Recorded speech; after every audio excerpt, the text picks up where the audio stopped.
Good morning, I'm Diane Macedo. Today on ABC News Live, former President Trump is responding in court amid new fallout from the search of his Florida home.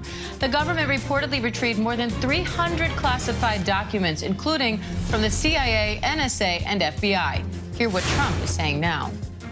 The once-in-a-thousand-year rain event in Texas. Dallas first responders had to swim through floodwaters to save people. And in Mesquite, a woman is dead after being swept off a bridge during flash floods. Now millions are under alerts. And Pfizer is seeking authorization for its new COVID-19 vaccine. It's designed to target the original variant and Omicron. We'll tell you how soon it could be available and who's eligible. We begin with the latest on the search of Mar-a-Lago. The New York Times is reporting former President Trump had hundreds of classified documents on the premises after he left office. There are also claims Trump went through the sensitive materials himself. And now Trump is responding to the search in court. Senior national correspondent Terry Moran has the latest.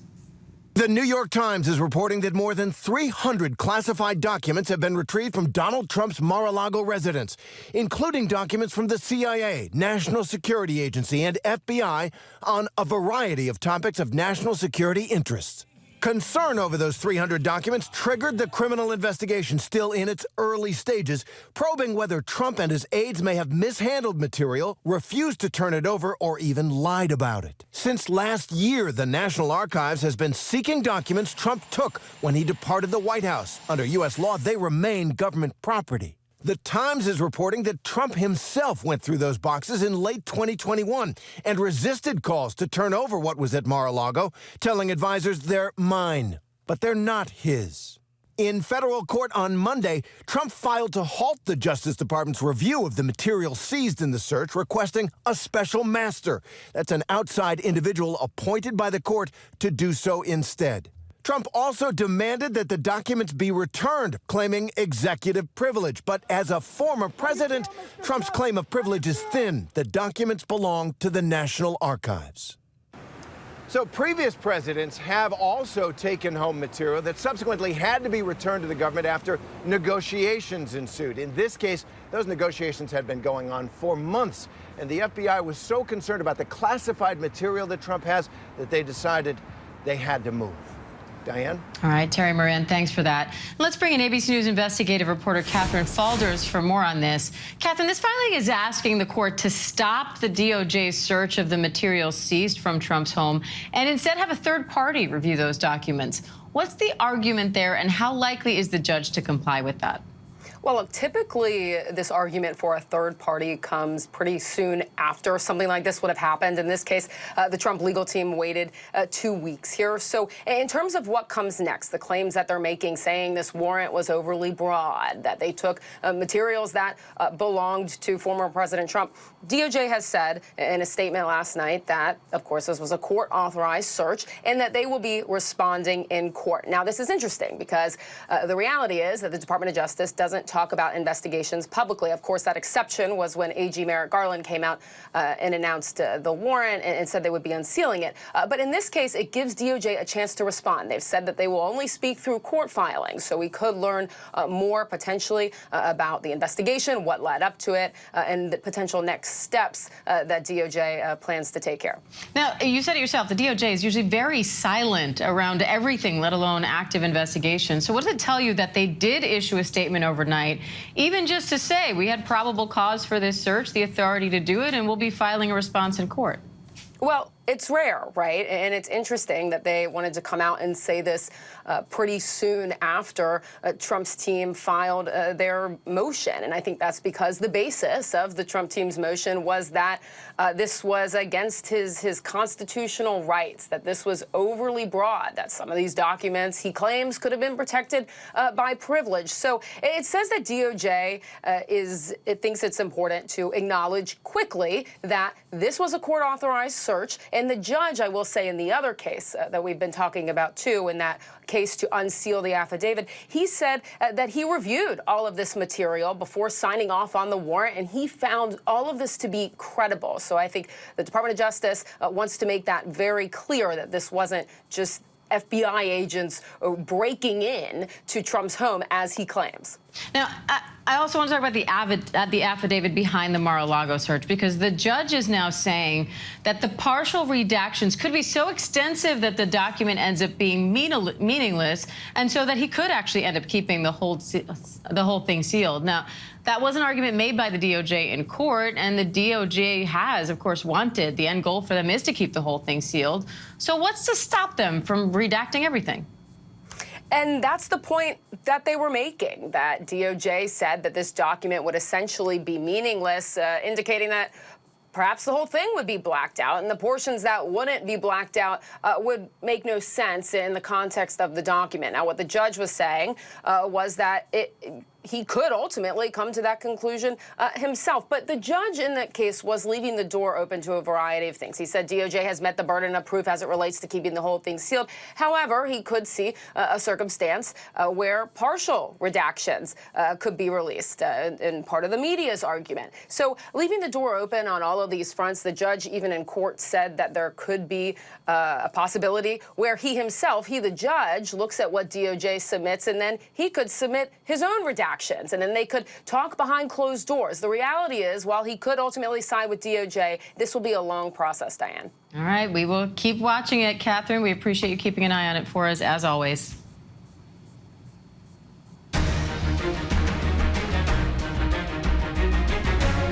And voters are headed to the polls for primary elections in New York, Florida, and Oklahoma, some of the last primary races before the midterms. In New York, longtime Democratic Congress members Jerry Nadler and Carolyn Maloney are facing off against each other after the state's congressional map was redrawn. ABC News Deputy Political Director Avery Harper has the latest on that. Hi, Avery. Diane, polls here in New York are open where redistricting disputes and ultimately a court order have made for a 2-month delay in congressional primaries. Now these unusually competitive races are taking place during a popular vacation week, which is creating uncertainty for Democrats, including veterans like Congressman Jerry Nadler and Congresswoman Carolyn Maloney. The pair have been representing neighboring congressional districts for the past 3 decades, but now they are drawn into the same district. It's making for a matchup that will leave one of them without a job. Both Nadler and Maloney are chairs of prominent House committees that have been key in investigating former President Trump. On the trail, Nadler has emphasized the fact that he is the last Jewish congressman to represent New York City, and Maloney honing in on the fact that she is a woman and that a woman should be sent to Congress after the overturning of Roe. Still, a third younger candidate, Suraj Patel, calling for a new generation of leadership. Both Nadler and Maloney are in their 70s. Diane? All right, Avery Harper, thank you.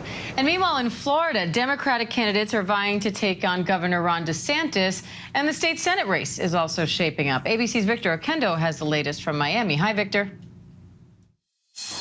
Diane, the race drawing the most attention today, Democratic nominee for governor. Today we'll learn who will face off against Florida Governor Ron DeSantis come November, likely either Representative Charlie Crist or the state's agricultural commissioner, Nikki Fried.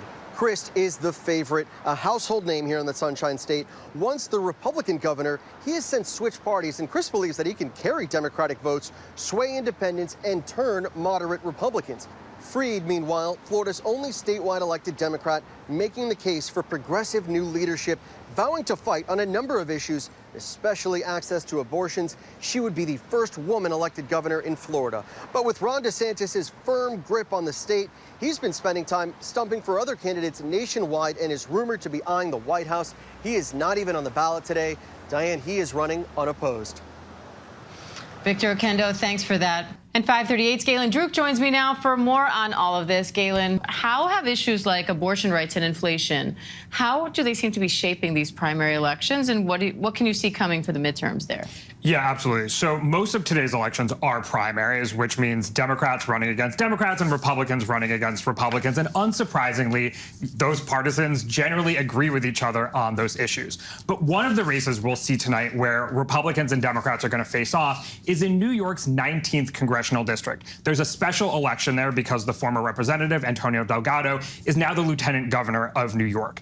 And so we have seen the Democrat, Pat Ryan, there run pretty heavily on abortion rights after the Dobbs decision. We've seen Mark Molinaro, the Republican there, run pretty heavily on things like inflation and crime. And this is a truly swing district. Biden won this district by only 1.5 points. It voted for Obama twice. It voted for Trump once. So this is a great testing ground to see how these appeals are going to shape the electorate and how the electorate's going to respond. And so after we have results tonight, that'll be an important data point in understanding how the midterms this fall might go. That's an interesting one. Florida Governor Ron DeSantis will also find out who he'll be running against for the general. How's that race shaping up? So when it comes to the Democratic primary, it'll be either Charlie Crist, the former governor of Florida, former Republican, or it will be Nikki Fried, the current statewide electoral official in Florida. Now, Crist used to be a Republican, but is now a Democrat. How is that impacting things? So, yeah, he's gone through a transformation. Used to be a Republican, became an independent in 2020, and then became a Democrat. And his appeal to Florida voters is that, you know, the state has trended to the right over the past few years, and perhaps a former Republican can appeal to your median average voter in a way that a true and blue Democrat might not be able to. When it comes to that primary race, it looks like Crist is likely to win. But in reality, it probably doesn't matter which Democrat, Crist now being a Democrat, wins. It is very likely that Ron DeSantis will be, you know, the next governor of Florida. Currently, the 538 forecast model gives that a 92% chance of happening. Ron DeSantis is pretty popular in the state. His approval rating was as high as 55% earlier this year. It's ticked down a little bit, but still more Floridians approve of the job that he's doing than disapprove. And that goes to things like his COVID response. Some of his reactions to culture war issues more recently have been a little more true to the right, conservative, and maybe have less broad appeal. Maybe that's why his approval has ticked down a little bit over the past couple months, but ultimately, it's pretty unlikely that Democrats are able to unseat him. All right, Galen, always great to have you. Thank you. And overseas, Ukraine is on high alert ahead of the country's Independence Day tomorrow, which also falls exactly 6 months after Russia's invasion. President Zelensky has canceled public events, warning Russia could do something particularly nasty this week. And it comes as we learn more about a car bomb that killed the daughter of a key Putin ally. Our chief foreign correspondent, Ian Pannell, is in Ukraine. Ukraine on high alert amid fears Russia could launch specific attacks to coincide with Ukrainian Independence Day tomorrow. Parts of the capital, Kyiv, aligned with the wreckage of Putin's army, almost 6 months to the day since they tried and failed to take the city. In the capital, public gatherings and events are now banned, and government employees have been told to work from home all week. This as Russia blames Ukraine for the death of Daria Dugina in a car bomb explosion. She was the daughter of Alexander Dugin, a Russian ultra-nationalist ideologue and Putin ally. Russian state television showing video of him watching his daughter's vehicle in flames. There are suspicions he may have been the intended target of the attack, given his ties to the Kremlin. Russian security forces claim a female Ukrainian spy carried out the attack, placing a bomb under Dugina's vehicle, detonating it remotely, and then fleeing to neighbouring Estonia. But Ukraine strongly denying any involvement. Alexander Dugin now releasing a statement urging victory in the war, saying, "Our hearts yearn for more than just revenge or retribution."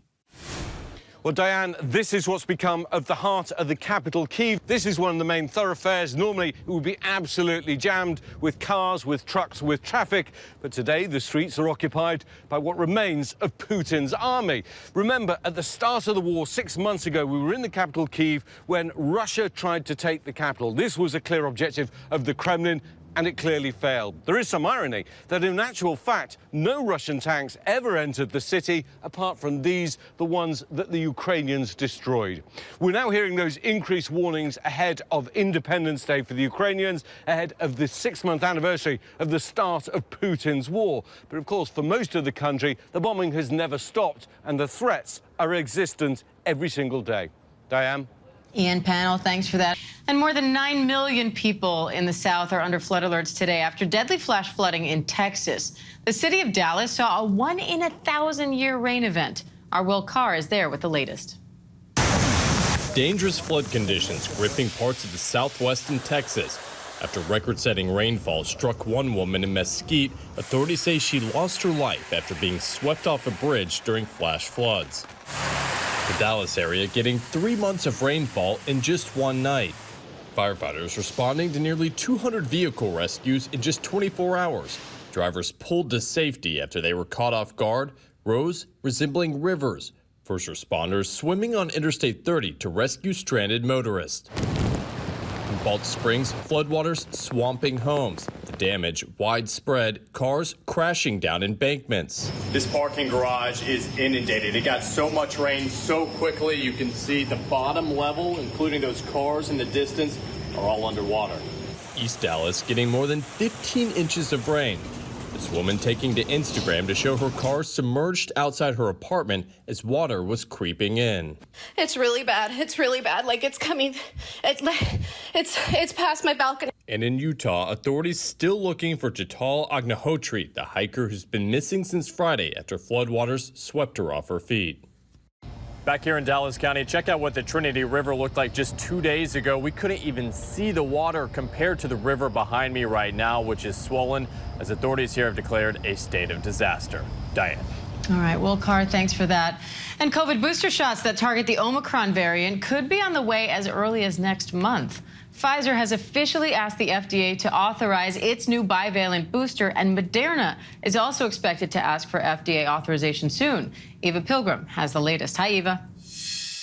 Pfizer officially asking the FDA to authorize their new booster. Now, these shots contain both the original vaccine and a vaccine adapted for the latest Omicron variant. These boosters would be for those 12 and older. Moderna is expected to ask for a similar authorization soon. So what happens next? FDA authorization is expected early next month. Then the CDC would need to make its recommendation. If all goes as planned, we could see these new shots in arms very soon. Pfizer telling ABC they will have millions of doses ready as soon as it's authorized, saying they've already scaled up production and are ready to deliver doses for September. States can already put in their pre-orders. Diane? All right, Eva Pilgrim, thanks for that. Coming up, the Justice Department is opening a civil rights investigation after a violent arrest in Arkansas. The latest on the growing fallout when we come back.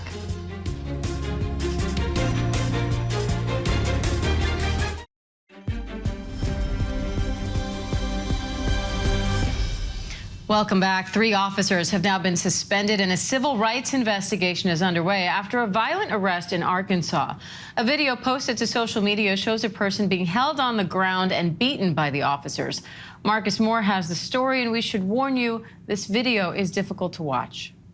The Justice Department opening a civil rights investigation into this violent arrest caught on camera in Arkansas, resulting in 3 officers being suspended.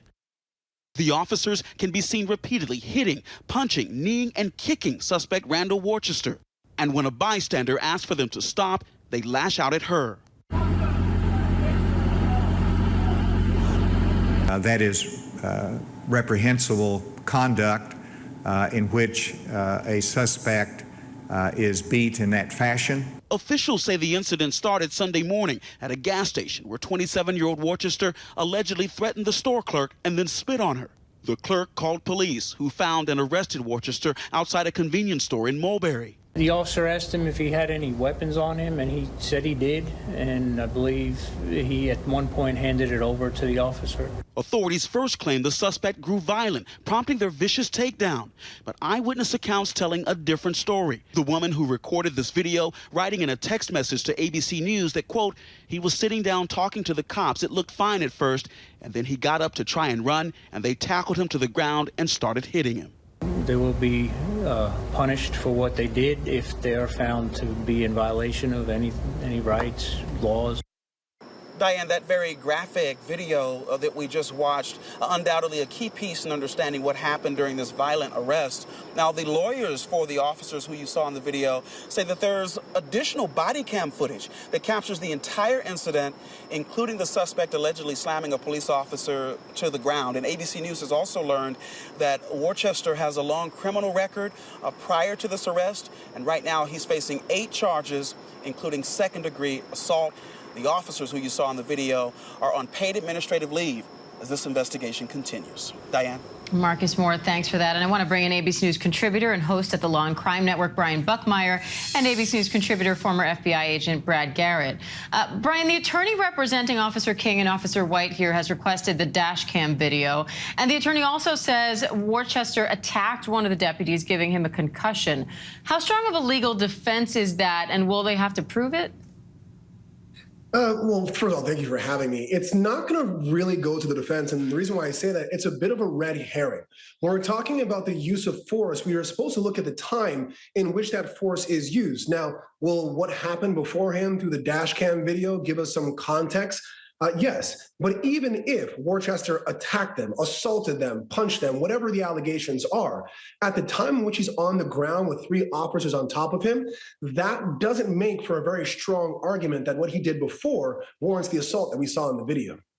Brad, Crawford County Sheriff Jimmy DeMonte issued a statement Sunday saying that the 2 county deputies will be suspended during the course of the state police investigation and the sheriff's office internal investigation. How do these investigations work in tandem?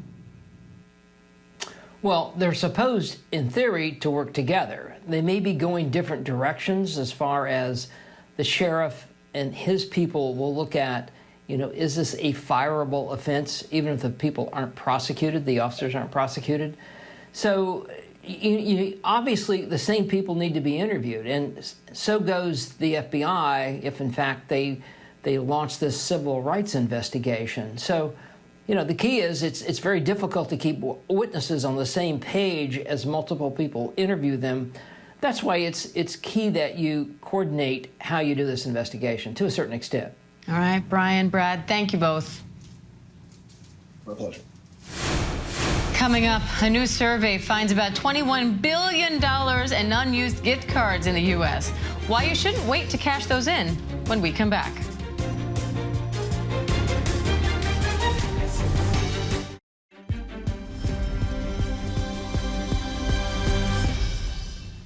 Welcome back to ABC News Live. A 20-year-old U.S. service member has been arrested in Italy and charged with vehicular homicide after allegedly driving under the influence and killing a 15-year-old boy on a bike path.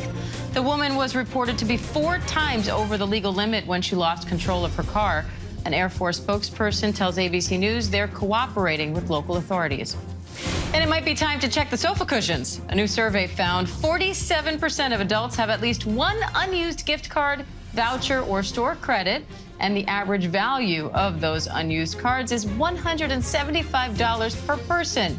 That adds up to $21 billion for the entire adult population in the U.S. That's according to estimates from creditcards.com. But experts say you should avoid holding on to them because even though most gift cards don't expire, their value could go down because of inflation. Do stay with us. I'm Diane Macedo. ABC News Live continues with more news, context, and analysis right after we do some shopping with that store credit we've been holding on to. We'll be right back.